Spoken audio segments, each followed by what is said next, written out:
முதல்வர் அவர்களே, எங்களது செயலர் அம்மா அவர்களே, யோகா பயிற்சி அளிக்க வந்திருக்கும் மாநில துணைத் தலைவர் பதஞ்சலி யோகா அமைப்பு திரு சிவசண்முகம் அவர்களே, இந்த நிகழ்வை ஒருங்கிணைக்கும் பேராசிரியர் ரமேஷ் அவர்களே, பேராசிரியர் ராஜேந்திரன் அவர்களே, விஜயலட்சுமி பேராசிரியை விஜயலட்சுமி அவர்களே, அபினிமங்கலம் ஊராட்சி மன்ற தலைவி திருமதி மங்களா அவர்களே, கிராம பெரியோர்களே, புத்தனாம்பட்டி, அபினிமங்கலம், வெள்ளைக்கல்பட்டி மற்றும் சுற்று வட்டாரங்களிலிருந்து வந்திருக்கக்கூடிய பெரியோர்களே, தாய்மார்களே, குழந்தைகளே, மாணவிகளே, உங்கள் அனைவருக்கும் காலை வணக்கம். யோகா நம் வாழ்வின் இன்றியமையாத ஒன்று. 19வது நூற்றாண்டிலே மேலை நாட்டவர்கள் விஞ்ஞான அறிவியல் கண்டுபிடிப்புகளிலே நம்மளை மாய்த்து நம்மளுடைய பழங்கால பழக்க வழக்க முறைகளான யோகா மற்றும் கலைகளை மறக்கடித்து விட்டார்கள் என்றே சொல்ல வேண்டும். நாம் மேலை நாட்டவர்களுக்கு அடிமையான 18, 19வது நூற்றாண்டுகளிலே அவர்களுடைய வாழ்க்கை முறைக்கு நம்மளை மிகவும் மாற்றிவிட்டார்கள். வெள்ளைக்காரர்கள் இங்கே வந்த பொழுது நம்மளுடைய மனவளக்கலை மற்றும் நம்மளுடைய உடல் பராமரிப்பு, உள்ள பராமரிப்பு போன்ற கலைகளை நாம் வளர்த்திருந்தோம். எப்படி மேலை நாட்டவர்கள் விஞ்ஞான முறைகளிலே ஜேம்ஸ் வாட் நீராவி என்ஜினை கண்டுபிடித்து தொழில் புரட்சிக்கு வித்திட்டாரோ, தாமஸ் ஆல்வா எடிசன் மின்சாரத்தை கண்டுபிடித்து விளக்கு ஒளிர்வதற்கும் மற்றும் எல்லா வகையான விஞ்ஞான முன்னேற்றங்களுக்கும் வித்திட்டாரோ, அதே போல நம் நாட்டிலே பாரம்பரிய கலைகளான உடல் மற்றும் உள்ளத்தை பராமரிக்கக்கூடிய மனவளக்கலைகளை நாம் நன்றாக வளர்த்திருந்தோம். ஆனால் விஞ்ஞான கண்டுபிடிப்புகளுக்கு நாம் கூடுதல் கவனத்தை செலுத்தி நம்மளுடைய மெய்ஞான அறிவினை நாம் மறந்துவிட்டோம் என்றே நான் சொல்ல வேண்டும். இப்பொழுது அந்த மெய்ஞானம் மிகவும் முக்கியம், அறிவியல் மாத்திரம் பத்தாது என்ற ஒரு எண்ணம் உலகெங்கிலும் தோன்றிய காரணத்தினாலே அனைவருமே இன்று யோகாவுக்கு முக்கியத்துவம் கொடுத்து அறிவியல் மாத்திரமல்ல, உள்ளம் மற்றும் மனது இரண்டையுமே நம் உடல் மற்றும் மனது இரண்டையுமே நாம் நல்லபடியாக பராமரித்தோமே ஆனால் நாம் நீடூழி வாழலாம், நோயின்றி வாழலாம்.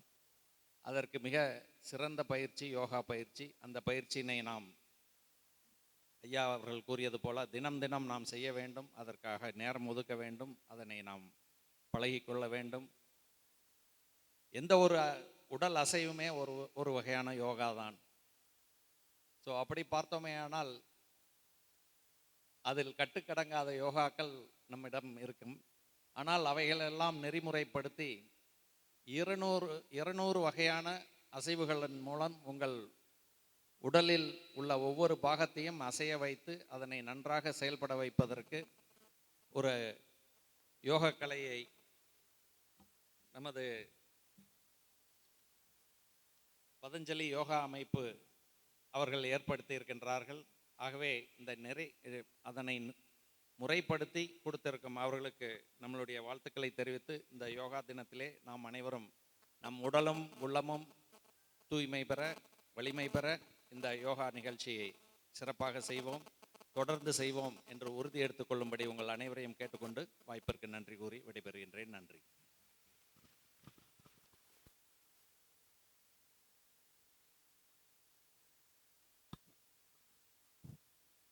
ஓடும்போது விழுந்து விடுவோம் என்று நினைப்பவனை விட விழுந்தாலும் எழுந்து ஓடுவோம் என்று நினைப்பவனே வெற்றி பெறுவான். ஒவ்வொரு செயலையும் வெற்றிகரமாக செய்து முடிக்க நாம் எடுக்கும் முயற்சியை விட அந்த செயலை சிறப்பாக செய்ய பயிற்சி அவசியமாகிறது. அத்தகைய பயிற்சியை அளிக்க வருகிறார் பதஞ்சலி யோகா அமைப்பினை சார்ந்த திரு சிவசண்முகம்.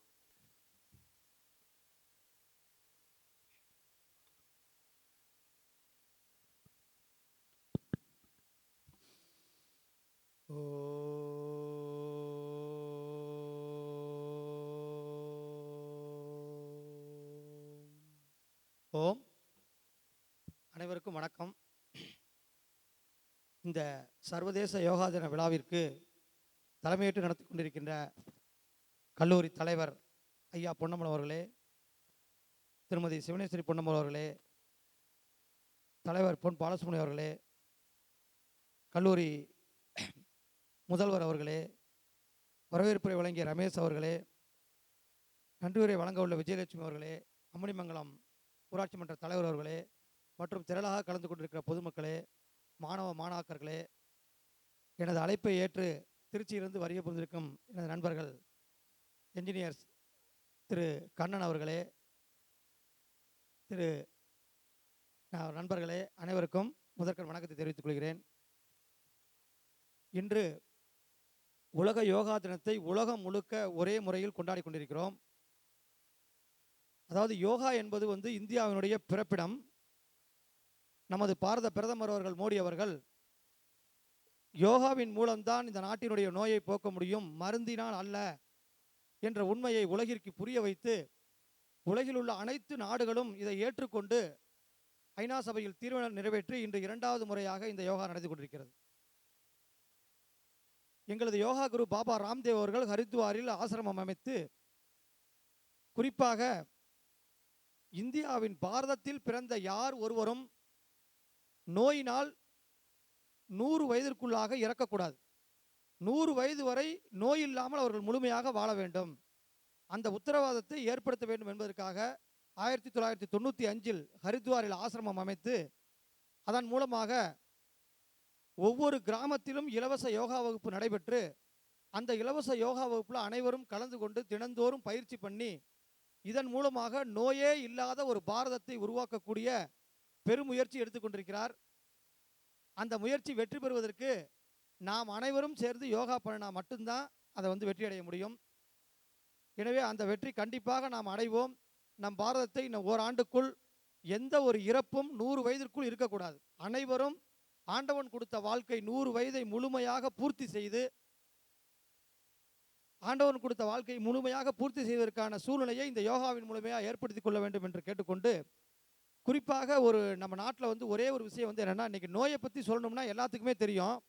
ஆனால் ஒரு விஷயத்தை மட்டும் நான் இங்கே பதிய வச்சுட்டு நான் யோகா பயிற்சி கிளம்புறோம். அதாவது இப்போ எனக்கு 52 வயசு ஆகுது. எங்கள் அப்பாரோட, அதாவது எங்களோட பிறந்தது 3 பேர், எங்கள் அப்பாரோட பிறந்தது 5 பேர். எனக்கு எதிர்த்த வீட்டில் எங்கள் அத்தை வீடு இருக்குது, அவங்க வீட்டில் 13 பிரசவம். அப்போ ஒவ்வொரு குடும்பத்திலையும் 10 குழந்தை, 5 குழந்தை, 7 குழந்தை என்று பிறந்த சரித்திரத்தில் இருந்த நம்ம நாட்டில் இன்னைக்கு 2 குழந்தை, அதுவும் ஆப்ரேஷனில் பிறக்குது. இப்போ அடுத்த கட்டமாக என்னன்னா, குழந்தை பிறக்குமா என்னான்னு சந்தேகத்தில் ட்ரீட்மெண்ட்டில் தான் ஓடிக்கிட்டு இருக்கு. அதுக்கு பார்த்தீங்கன்னா அங்கங்கே விளம்பரம், டெஸ்ட் டியூப் குழந்தைக்கு போயிட்டு இருக்கு. இந்த ஒரு மாற்றம் எவ்வளவு பெரிய ஒரு கஷ்டத்தை நாம் ஏற்படுத்தியிருக்கிறது என்று நாம் யாராவது விழிப்புணர்வோடு இருக்கமானா இல்லை. இன்னைக்கு ஆப்ரேஷன் பண்ணணுன்ன உடனே குழந்தையோட அப்பாவும் தாத்தாவும் என்ன பண்ணுறாங்கன்னா, ஜாதகத்தை எடுத்துகிட்டு போய் எந்த நேரத்தில் ஆப்ரேஷன் பண்ணலாம் அப்படிங்கிறதுக்கு தான் போகிறாங்களே ஒழிய, என் மகளுக்கோ அல்லது என் மனைவிக்கோ ஆப்ரேஷன் செய்து குழந்தை பிறக்க போகுது, அவங்க எவ்வளவு கஷ்டப்பட போகிறாங்க, இந்த ஆப்ரேஷனால் காலம் முழுக்க கஷ்டப்பட போகிறாங்க அப்படிங்கிற எண்ணம் இன்னும் நிறைய பேத்துக்கு இல்லாமல் இருக்குது. அந்த விழிப்புணர்வும் ஏற்படணும். இனி எந்த குழந்தையும் சுகப்பிரசவத்தில் தான் பிறக்கணும். அதுக்கு ஒன்றுமே இல்லை, சிம்பிளாக பட்டர்ஃப்ளை ஒரே ஒரு எக்ஸசைஸ். நான் அதுதான் இப்போ குறிப்பாக பொம்பளை பிள்ளைங்க கிளாஸுக்கு யோகா கிளாஸ் நடத்தும் போது எல்லாம் சொல்கிறது, பட்டர்ஃப்ளை டெய்லி 50 தடவை பண்ணுங்கள். வருங்காலத்தில் உங்களுக்கு சுகப்பிரசவம் தான் பிறக்கும். ஒரே ஒரு பயிற்சி. நாளைக்கு குழந்தை பிறக்குதுன்னா இன்னைக்கு வரைக்கும் நீங்கள் டெய்லி இன்னையிலேருந்தே பட்டர்ஃப்ளை ஸ்டார்ட் பண்ணிங்கனாவே போதும், அருமையான சுகப்பிரசவம் பிறக்கும். நம்ம நாட்டில் அவ்வளவு மூலிகைகள் இருக்குது. மூலிகைகளை பயன்படுத்தி மூலிகை மருந்தை பயன்படுத்துவோம். இதுக்கெல்லாம் காரணம் என்னன்னு கேட்டிங்கன்னா, இன்னைக்கு அலோபதி மெடிசனுக்கு மட்டும் 10 லட்சம் கோடி நம்ம பாரதத்தில் செலவு பண்ணிக்கிட்டு இருக்கோம். அந்த 10 லட்சம் கோடியை 1 லட்சம் கோடியாக குறைக்கணும். ஆக்சிடெண்ட்டை தவிர ஆஸ்பத்திரிக்கு போகக்கூடாது. ஹார்ட் ப்ராப்ளமோ சுகரோ பிபியோ எதுக்கும் மாத்திரை எடுக்காமல் எல்லாரும் யோகாவும் ஆயுர்வேத மருந்துகள் மூலமாக வாழ்ந்தோம்னா 10 லட்சம் கோடியில் 1 லட்சம் கோடி ஆக்சிடென்ட் ஆனால் மட்டும்தான் ஆஸ்பத்திரிக்கு. இந்த நிலைமையை உருவாக்கணும்னா நம்ம நாட்டில் விலைவாசியே குறைஞ்சிரும். ஸோ அதனால் நீங்கள் எல்லாருமே யோகா பண்ணும் பொழுது உங்களுடைய உடல் நலத்துக்காக நம்ம யோகா பண்ணுறோம். நான் யோகா பண்ண என்னுடைய மருத்துவ செலவை குறைத்தால் இந்த நாட்டினுடைய வளம் பெருகும், விலைவாசிகள் குறையும், எல்லோரும் சுபிச்சமாக வாழ்வார்கள் என்று மனதில் கருத்தில் கொண்டு இந்த 1 மணி நேரம் நீங்கள் உங்களுக்காக தான் யோகா பண்ணுறீங்க. ஆனால் நீங்கள் சுதந்திர போராட்டத்துக்கு நான் 1 மணி நேரம் ஸ்பெண்ட் பண்ணேன், இந்த நாட்டை பாதுகாக்கிறதுக்காக நான் 1 மணி நேரம் என்னுடைய நேரத்தை செலவு பண்ணிருக்கேன்னு நீங்கள் சந்தோஷப்பட்டு நல்ல நல்ல சிந்தனையோட நீங்கள் யோகா பண்ணுங்கள். அதே மாதிரி யோகா பண்ணும் பொழுது கவலைகளை மறந்துடுங்க. கண்டிப்பாக யோகா மூலியமா நோயே இல்லை ஒரு பாரதத்தை உருவாக்க முடியும். அனைவரும் இதற்கு ஒத்துழைக்க வேண்டும் என கேட்டுக்கொண்டு வாய்ப்பளித்த நன்றி கூறுகிறேன். வணக்கம். இப்பொழுது பயிற்சி ஆரம்பிக்கலாம்.